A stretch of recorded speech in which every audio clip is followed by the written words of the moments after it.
आप सभी साथियों को जय श्री श्याम। आप सभी दोस्तों को हिंदू नववर्ष एवं नवरात्र स्थापना की हार्दिक शुभकामनाएं। आप सभी को हिंदू नववर्ष और चैत्र नवरात्र स्थापना की हार्दिक शुभकामनाएं। ईश्वर आप सभी की मनोकामना पूर्ण करे। तो दोस्तों, हम गुप्त काल का अध्ययन कर रहे हैं और गुप्त काल में आज हम बात करेंगे गुप्त कालीन प्रमुख मंदिर। गुप्त कालीन प्रमुख मंदिरों से संबंधित जो महत्वपूर्ण जानकारियां हैं उनका अध्ययन करते हैं। कौन सा मंदिर क्यों प्रसिद्ध है, कहाँ स्थित है, मंदिरों की क्या विशेषताएं हैं, किस प्रकार के मंदिर बनाए गए थे, इन सभी बातों का हम अध्ययन करते हैं। तो आज का हमारा चैप्टर होगा गुप्तकालीन मंदिर। तो आइए हम बात करते हैं गुप्तकालीन मंदिरों में। गुप्तकालीन मंदिर,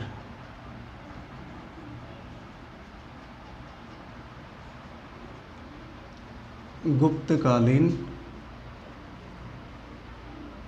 मंदिर।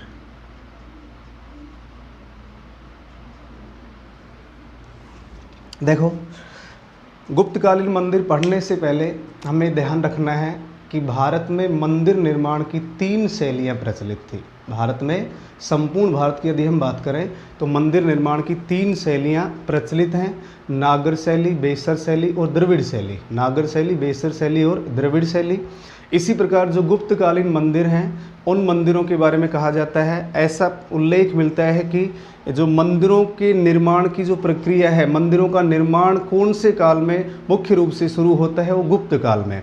इस काल की एक महत्वपूर्ण उपलब्धि है शिखर युक्त मंदिरों का निर्माण। शिखर युक्त मंदिरों का निर्माण होना ये इस काल की एक महत्वपूर्ण उपलब्धि है और इसका संभवतः पहला उदाहरण देवगढ़ का दशावतार मंदिर माना जाता है, जो झांसी यूपी में स्थित है। देवगढ़ का दशावतार मंदिर। इसी प्रकार ये जो मंदिर बने हुए हैं ये ऊंचे चबूतरे पर बने हुए हैं, चारों तरफ सीढ़ियाँ होती थी, यानी ईंटों से, पत्थरों से मंदिरों का निर्माण किया गया। गर्भगृह होता था, मंडप होता था, ड्योढ़ी होता था, प्रदक्षिणा पथ होता था। तो जो भी विशेषताएं हैं उनका हम डिटेल से अध्ययन करेंगे। इसी प्रकार गुप्तकालीन मंदिरों पर विदेशी प्रभाव देखने को नहीं मिलेगा। गुप्तकालीन जो मंदिर हैं उन पर विदेशी प्रभाव देखने को नहीं मिलेगा। तो अब हमें सामान्य ये ध्यान रखना है कि भारत में मंदिर निर्माण की जो शैलियाँ हैं वो 3 शैलियाँ प्रचलित थी। देखिए एक बार, भारत में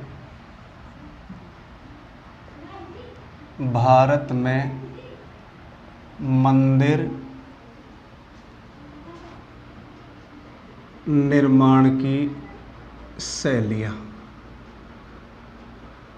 भारत में मंदिर निर्माण की मुख्यतः 3 शैलियाँ प्रचलित हैं। एक तो नंबर 1 नागर शैली।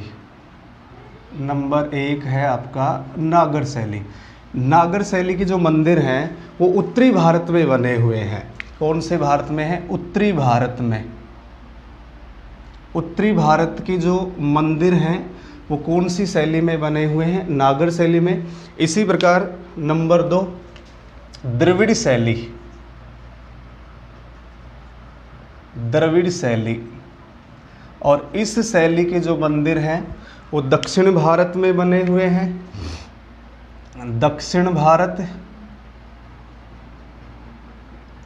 भारत के जो मंदिर हैं वो द्रविड़ शैली में हैं। और नंबर 3 पे हम बात करें बेसर शैली। बेसर शैली, बेसर शैली। जो बेसर शैली है ये नागर व द्रविड़ का मिश्रण है। नागर शैली और द्रविड़ शैली का जो मिश्रित रूप है वो क्या कहलाता है? बेसर शैली। यद्यपि इनके बारे में हम चर्चा कर चुके हैं, आप पहले वाले वीडियो देखना, जब हमने राजस्थान के प्रमुख मंदिरों का अध्ययन किया था तो मैंने इनके बारे में मुख्य जो बातें थी वो आपको बता दी हैं। वहाँ एक बार वीडियो देखना, राजस्थान के प्रमुख मंदिरों में इनसे संबंधित चर्चा हो चुकी है। तो भारत में मंदिर निर्माण की मुख्य रूप से 3 शैलियाँ प्रचलित हैं। एक पंचायतन शैली आती है, वो इसी का भाग है, वो अलग बात करेंगे, वो नागर शैली का ही एक भाग माना जाता है। यानी एक ऐसा एक मंदिर जिसमें 5 मूर्तियां एक साथ स्थापित की जाती है वो पंचायतन शैली कहलाती है। वो हम आगे चर्चा करेंगे। तो ये 3 प्रकार की निर्माण शैलियाँ प्रचलित हैं। अब मंदिरों का जो निर्माण है वो गुप्त काल में हुआ है। तो कुछ महत्वपूर्ण बिंदु हैं, देखिए। मंदिर निर्माण का जन्म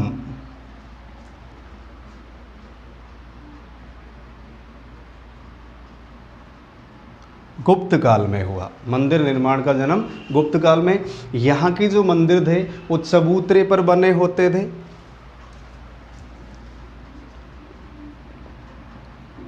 मंदिरों का निर्माण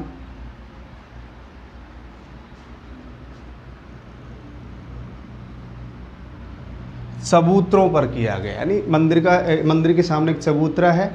चबूतरा यानी ऊंचा भाग कहलाता है। और मुख्य रूप से ये जो चबूतरे होते थे वर्गाकार होते थे। ध्यान रखना है किस प्रकार के होते थे, वर्गाकार। शिखर, मंदिरों में शिखर निर्माण की प्रक्रिया शुरू हुई। मंदिरों में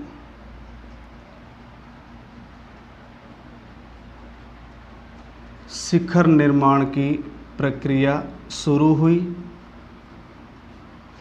और ये गुप्त काल की एक महत्वपूर्ण उपलब्धि है।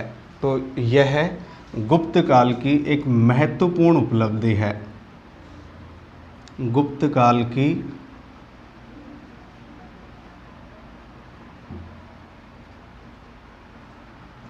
महत्वपूर्ण उपलब्धि है। और जो शिखर युक्त जो पहला मंदिर है वो देवगढ़ का दशावतार मंदिर माना जाता है। शिखर युक्त जो पहला मंदिर है वो देवगढ़ का दशावतार मंदिर माना जाता है। इसी प्रकार यहाँ के जो मंदिर हैं छोटी ईंटों एवं पत्थरों से बनाए गए। मंदिरों का जो निर्माण है छोटी ईंटों वह पत्थरों से किया गया। यहाँ के जो मंदिर है उन पर विदेशी प्रभाव देखने को नहीं मिलता है। विदेशी प्रभाव देखने को नहीं मिलता है। तो मंदिरों पर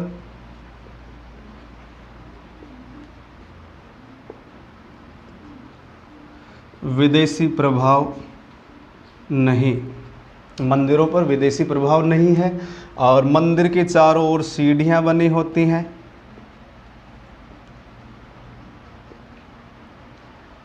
चारों ओर सीढ़ियां बनाई गई। और मुख्य रूप से यहाँ के जो मंदिर हैं वो कौन सी शैली के हैं, नागर शैली के। पंचायतन शैली के मंदिरों का निर्माण भी शुरू होता है। तो मुख्यतः मंदिर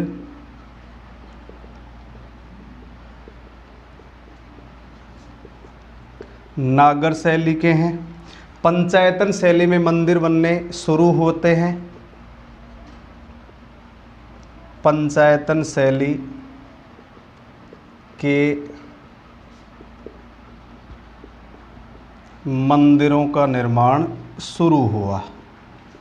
यहाँ पंचायतन शैली के मंदिरों का निर्माण भी शुरू होता है। तो मुख्य रूप से जो मंदिर हैं वो कौन सी शैली में बने हुए हैं, आपके नागर शैली में बने हुए हैं।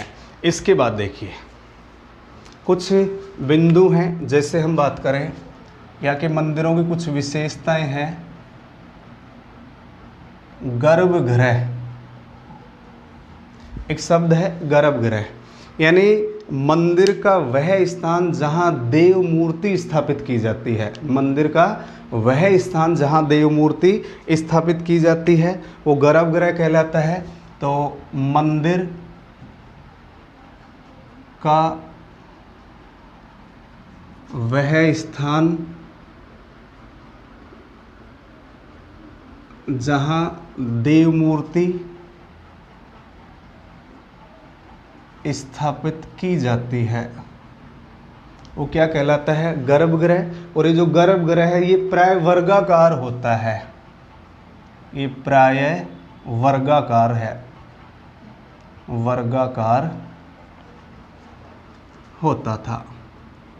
तो गुप्त काल के मंदिरों में कुछ विशेषताओं का अध्ययन कर रहे हैं। गर्भगृह, मंदिर का वह स्थान जहां देव मूर्ति स्थापित की जाती है, और ये जो गर्भगृह है ये प्राय कैसा होता है, वर्गाकार होता है। इसके बाद देखिए मंडप, मंडप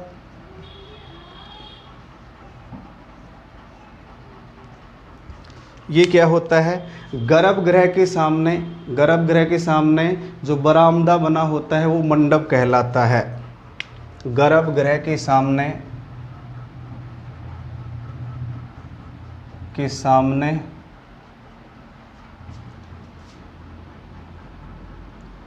स्तंभों पर आधारित बरामदा, आधारित बरामदा ये क्या कहलाता है, मंडप कहलाता है। यानी गर्भगृह के सामने स्तंभों पर आधारित जो बरामदे का निर्माण करवाया गया वो क्या कहलाया, मंडप कहलाया। एक शब्द आता है प्रदक्षिणापथ,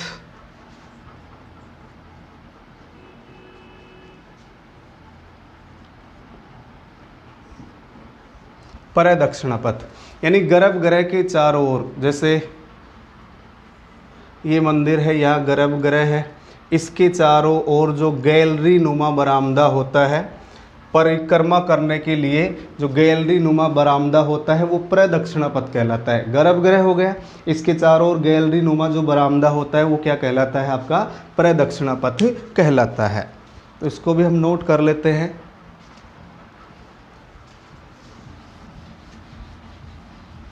देखिए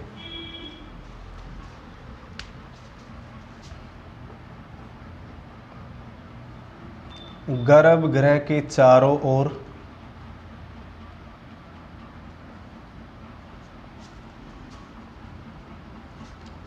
परिक्रमा के लिए गैलरी नुमा बरामदा ये क्या कहलाता है, प्रदक्षिणापथ कहलाता है। और एक है ड्योढ़ी,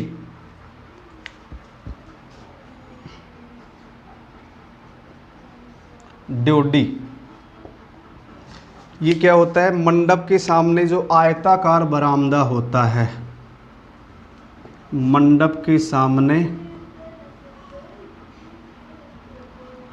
आयताकार बरामदा, मंडप के सामने जो आयताकार बरामदा होता है उसे क्या कहा जाता है, ड्योढ़ी कहा जाता है। तो ये गुप्तकालीन मंदिरों की कुछ विशेषताएं हैं। यानी संपूर्ण भारत की यदि हम बात करें तो जो मंदिर निर्माण शैली है वो तीन प्रकार की हैं, तीन प्रकार की, नागर, द्रविड़ और बेसर।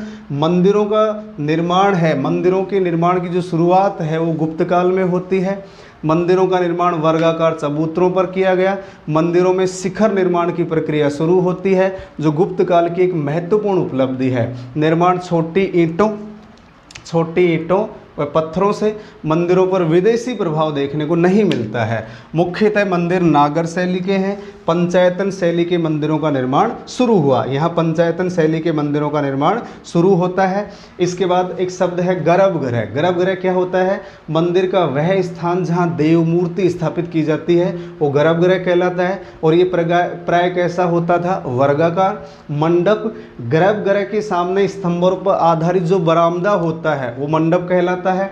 प्रदक्षिणापथ, गर्भगृह के चारों ओर परिक्रमा के लिए जो गैलरी नुमा बरामदा होता है वो क्या कहलाता है, प्रदक्षिणापथ। और एक शब्द है ड्योढ़ी। ड्योढ़ी का अर्थ क्या हुआ, मंडप के सामने जो आयताकार बरामदा होता है, मंडप के सामने जो आयताकार बरामदा होता है वो ड्योढ़ी कहलाता है। तो ये गुप्तकालीन मंदिरों से संबंधित कुछ विशेषताएं थी। अब हम यहाँ की जो मंदिर हैं, गुप्त काल के कौन कौन से प्रसिद्ध मंदिर हैं उन मंदिरों के बारे में अध्ययन करते हैं। तो एक बार आप इसका स्क्रीनशॉट ले लीजिए।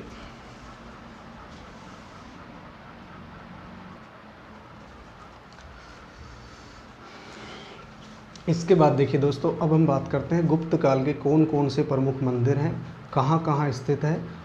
एक सामान्य टॉपिक है, सामान्य 5-7 मंदिर हैं, ज़्यादा नहीं है। हम 1-2 बार इनको रिवाइज करेंगे तो ये याद हो जाएंगे। तो यहाँ अगर गुप्त काल के सर्वश्रेष्ठ मंदिर की बात करें तो यहाँ का सर्वश्रेष्ठ मंदिर है देवगढ़ का दशावतार मंदिर, जो देवगढ़ झांसी में स्थित है, बेतवा नदी किनारे स्थित है। शिखर का संभवतः पहला उदाहरण देखने को मिलेगा। पंचायतन शैली में बना हुआ है। वैष्णव मंदिर है। किस प्रकार का मंदिर है? वैष्णव। और इस मंदिर में भगवान विष्णु को शेष शैया पर शयन करते हुए दिखाया है और भगवान शिव को योगी के रूप में दिखाया गया है। भगवान शिव को योगी के रूप में दिखाया गया है। तो गुप्तकालीन सर्वश्रेष्ठ मंदिरों में किस मंदिर का स्थान आता है? दशावतार मंदिर, जो देवगढ़ झांसी में बेतवा नदी किनारे स्थित है। तो हम सबसे पहले बात करें दशावतार मंदिर। जैसे पहला मंदिर है आपका दशावतार मंदिर। तो ये जो मंदिर है ये देवगढ़ झांसी में बेतवा नदी किनारे स्थित है। देवगढ़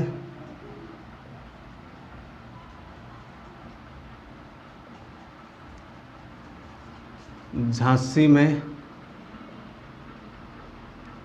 बेतवा नदी किनारे स्थित है। बेतवा नदी किनारे स्थित है। गुप्तकालीन सर्वश्रेष्ठ मंदिर,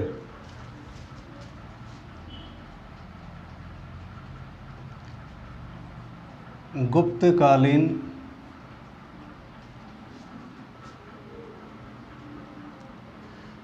सर्वश्रेष्ठ मंदिर है। शिखर का संभवतः पहला उदाहरण है। इस मंदिर में शिखर का संभवतः प्रथम उदाहरण, और ये जो शिखर है वो 12 मीटर ऊंचा है। यहाँ का जो शिखर है वो कितने मीटर ऊंचा है? 12 मीटर। इसी प्रकार इसके प्रवेश द्वारों पर, इसके मंदिर के प्रवेश द्वारों पर गंगा व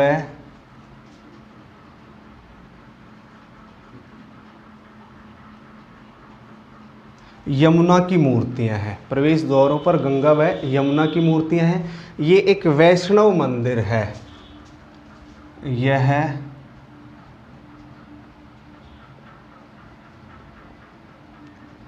वैष्णव मंदिर है। इसमें भगवान विष्णु को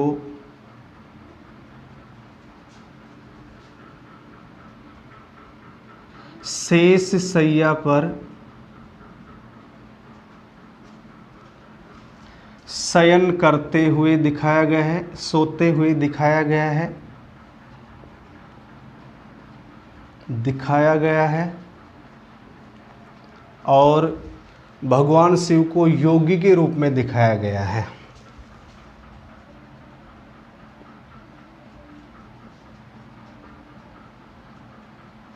भगवान शिव को योगी के रूप में दिखाया गया है। तो ध्यान रखना है, गुप्तकालीन जो सर्वश्रेष्ठ मंदिर है वो कौन सा है? देवगढ़ झांसी का दशावतार मंदिर, और ये मंदिर बेतवा नदी किनारे स्थित है। और शिखर का संभवतः पहला उदाहरण, शिखर का संभवतः पहला उदाहरण। इसके बाद भीतरगांव का मंदिर।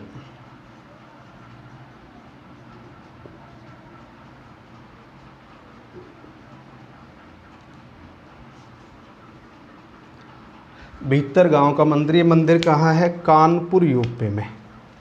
ये मंदिर तो कहाँ है आपका? कानपुर यूपी में। तो देवगढ़ दशावतार मंदिर। इसके बाद हम बात करें किसकी? भीतरगांव का मंदिर। और सर्वप्रथम मेहराबों का प्रयोग मिलता है इसमें। सर्वप्रथम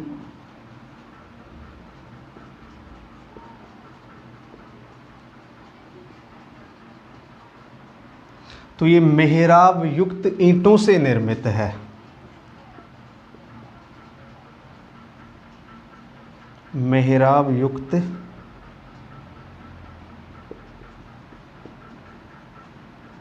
ईंटों से निर्मित है।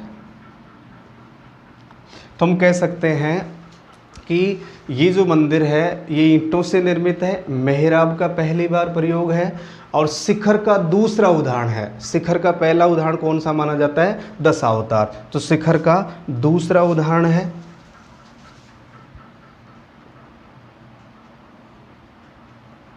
शिखर का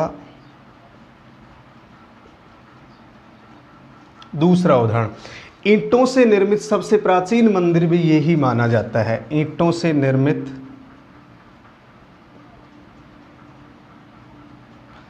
सबसे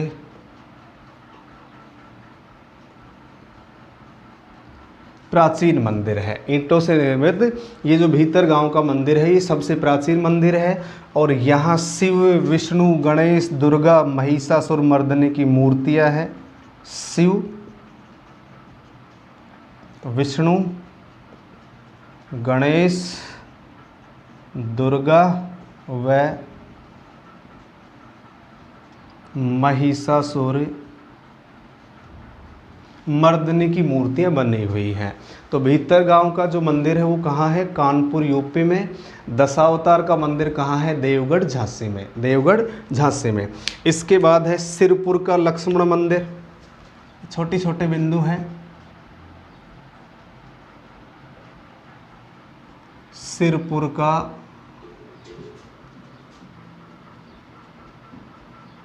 लक्ष्मण मंदिर, तो ये रायपुर मध्य प्रदेश में स्थित है। वर्तमान में छत्तीसगढ़ में है। ये रायपुर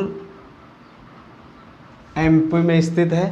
और इस मंदिर का निर्माण भी ईंटों से किया गया है। तो ईंटों से निर्मित,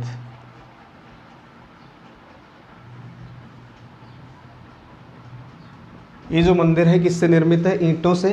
तो एक ये जो मंदिर था ये ईंटों से निर्मित सबसे प्राचीन मंदिर है। उसके बाद सिरपुर का जो लक्ष्मण मंदिर है उसका निर्माण भी किससे हुआ है? ईंटों से। इसके बाद तिगवा का विष्णु मंदिर,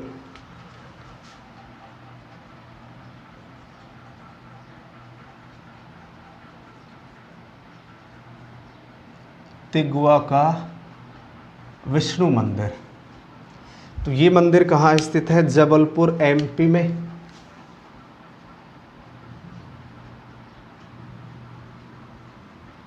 तिगवा का विष्णु मंदिर कहाँ स्थित है? जबलपुर एमपी में। भूमरा का शिव मंदिर,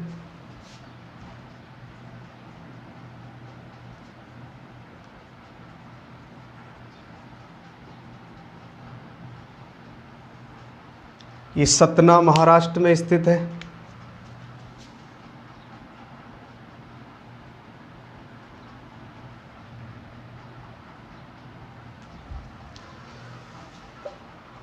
सॉरी, सतना एमपी में, सतना एमपी में। ये जो मंदिर है, इस मंदिर का जो गर्भगृह है, तो गर्भगृह में एक मुखी शिवलिंग की मूर्ति है। गर्भगृह में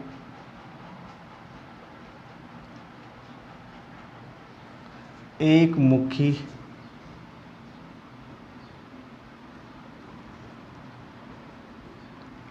शिवलिंग की मूर्ति है। गर्भगृह में एक मुखी शिवलिंग की मूर्ति है। ऐरण का विष्णु मंदिर, ऐरण का विष्णु मंदिर।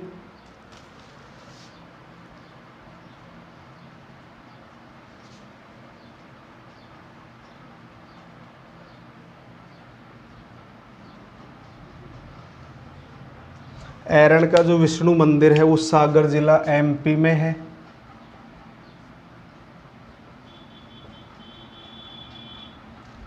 और एक प्रसिद्ध मंदिर आता है यहाँ का, नचना कुठार का पार्वती मंदिर।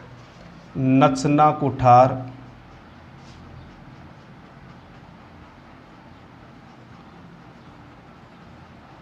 का पार्वती मंदिर। ये जो मंदिर है ये पन्ना मध्य प्रदेश में स्थित है। पन्ना एमपी में स्थित है। और इस मंदिर में शिव व पार्वती को वाद्य यंत्रों के साथ उकेरा गया है। शिव पार्वती को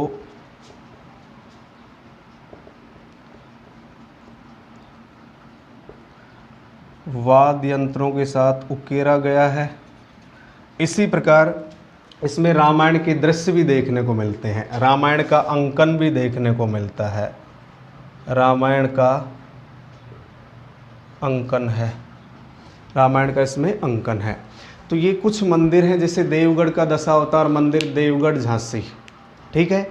भीतर गांव का मंदिर कानपुर यूपी, सिरपुर का लक्ष्मण मंदिर रायपुर एमपी, ईंटों से निर्मित तिगवा का विष्णु मंदिर जबलपुर एमपी, भूमरा का शिव मंदिर सतना एमपी, ऐरण का विष्णु मंदिर सागर जिला एमपी, नचना कुठार का पार्वती मंदिर ये कहाँ है आपका, पन्ना एमपी में। कहाँ है, पन्ना एमपी में। इसमें शिव पार्वती को वाद्य यंत्रों के साथ उकेरा गया है और यहाँ रामायण का अंकन भी देखने को मिलता है। इस मंदिर में हमें रामायण का अंकन देखने को मिलता है। तो ये गुप्तकालीन कुछ मंदिर थे। इसके बाद अगला जो पार्ट होगा उस पे हम चर्चा करेंगे। वो जो इसके बाद जो हम नेक्स्ट पार्ट की चर्चा करेंगे वो होगा गुप्तकालीन प्रशासन।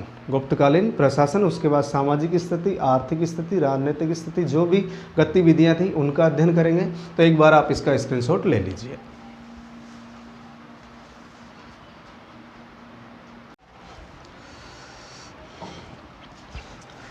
इसके बाद देखिए दोस्तों, एक छोटा सा टॉपिक है गुप्तकालीन मूर्ति कला। एक छोटा सा बिंदु है, 5-7 मिनट का है, उसे हम साथ साथ देख लेते हैं क्योंकि मंदिरों का निर्माण हमने पढ़ लिया है। गुप्तकालीन मूर्ति कला में 2-4 बिंदु हैं, उनका भी हम साथ साथ अध्ययन कर लेते हैं। तो अगला अपना जो बिंदु है वो है गुप्तकालीन मूर्ति कला। गुप्तकालीन मूर्ति कला, देखिए प्रमुख केंद्र,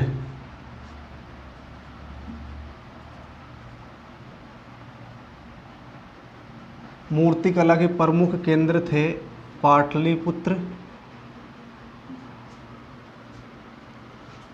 सारनाथ व आपका मथुरा। प्रमुख केंद्र पाटलिपुत्र, सारनाथ और मथुरा गुप्तकालीन मूर्ति कला के प्रमुख केंद्र हैं।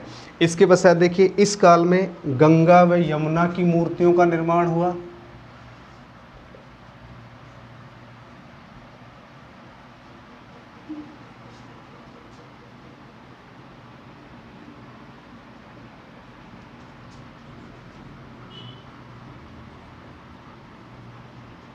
गंगा व यमुना की मूर्तियों का निर्माण हुआ। इसी प्रकार अर्धनारीश्वर की प्रतिमा का निर्माण हुआ।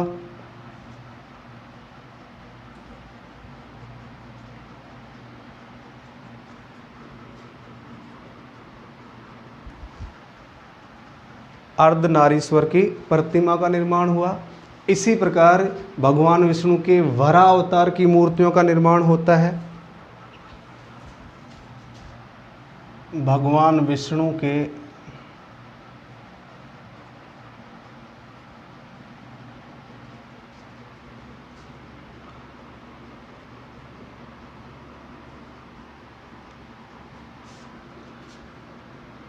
वराह अवतार की मूर्तियां, देवगढ़ का जो दशावतार मंदिर है वहां भी भगवान विष्णु की मूर्ति है। देवगढ़ के दशावतार मंदिर में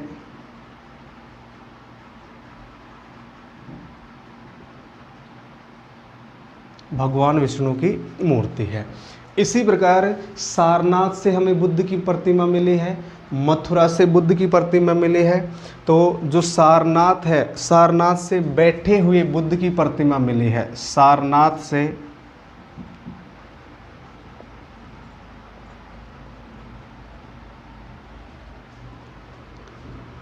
बैठे हुए बुद्ध की प्रतिमा, यानी इसे हम योगी के वेश की प्रतिमा कह सकते हैं। सारनाथ से महात्मा बुद्ध की जो प्रतिमा मिली है वो बैठी हुई प्रतिमा, बैठे हुए हैं महात्मा बुद्ध। इसके बाद मथुरा में, मथुरा से खड़े हुए बुद्ध की प्रतिमा मिली है।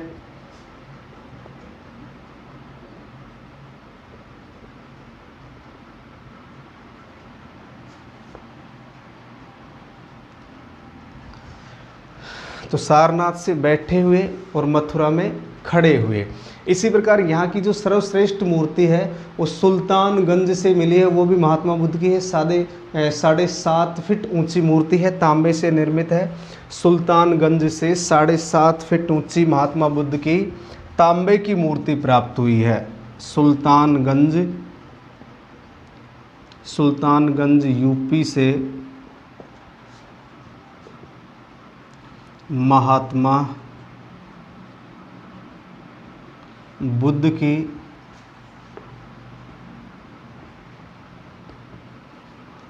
ऊंची प्रतिमा प्राप्त हुई है।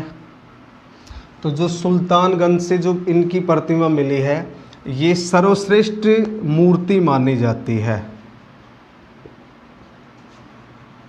सर्वश्रेष्ठ मूर्ति मानी जाती है और तांबे से निर्मित है,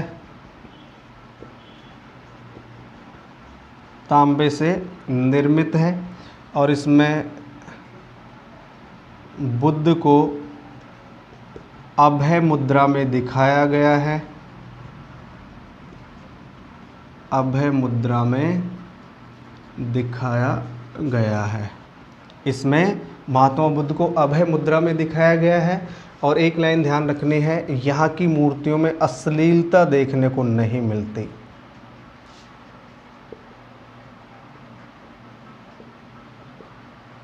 अश्लीलता देखने को नहीं मिलती। तो मूर्ति कला का एक छोटा सा टॉपिक था आपका।